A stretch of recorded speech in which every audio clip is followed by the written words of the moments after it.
মদিনার পার্শ্ববর্তী একটি এলাকায় একজন মহিলা মৃত্যুবরণ করলে অপর এক মহিলা তাকে গোসল দিতে লাগলেন।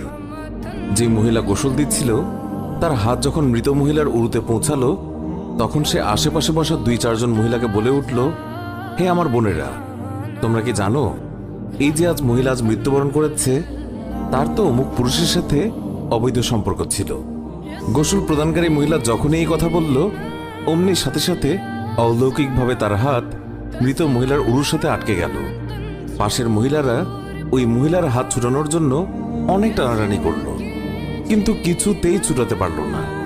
বেশ জোরাজুরি করাতে হাতের সাথে উরুও চলে আসতে লাগলো। এইভাবে অনেক সময় অতিবাহিত হতে লাগলো। মৃত মহিলার আত্মীয় স্বজনেরা বলতে লাগলো, বিবি, এই যে দ্রুত গোসল শেষ করুন, সন্ধ্যা হয়ে আসছে, জানাজা শেষে আমাদেরকে দাফনও করতে হবে। মহিলাটি বলল, আমি তো তোমাদের মৃত মহিলাকে ছাড়তে চাই, কিন্তু সে আমাকে ছাড়তে চায় না। এইভাবে রাত হয়ে গেল আর তার হাতও উরুর সাথে আটকেই রইল। ভোর হলো, কিন্তু ওইভাবেই রইল।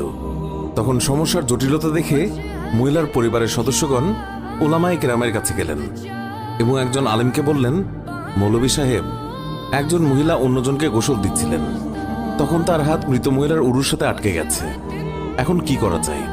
তিনি ফতোয়া দিলেন, ছুরি দিয়ে জ্যান্ত মহিলার হাত কেটে দাও। তখন গোসল প্রদানকারী মহিলার আত্মীয়রা বলল, আমরা আমাদের মহিলাকে ত্রুটিযুক্ত বানাতে চাই না, আমরা তার হাত কাটতে দেব না।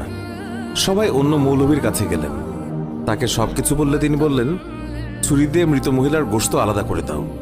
তখন মৃত মহিলার আত্মীয়রা বলল, আমরা আমাদের মৃতকে খারাপ বানাতে চাই না। এইভাবে 3 দিন 3 রাত অতিবাহিত হয়ে গেল।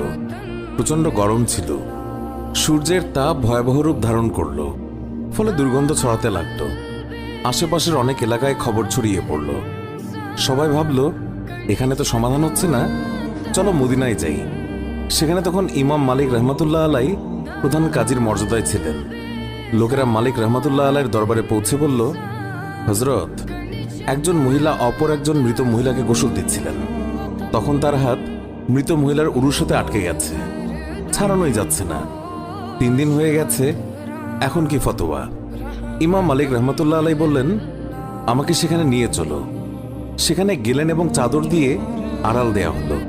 তারপর পর্দার ওপাশ থেকে দাঁড়িয়ে গোসল প্রদানকারী মহিলাকে তিনি বললেন, বিবি, যখন তোমার হাত আটকে যায় তখন তুমি কিছু বলনি তো? মহিলা বলল, আমি শুধু এইটুকুই বলেছি, এই যে মহিলা মৃত্যুবরণ করেছে তার তো অমুক পুরুষের সাথে অবৈধ সম্পর্ক ছিল। ইমাম মালিক রহমতুল্লাহ আলাই বললেন, বিবি, তুমি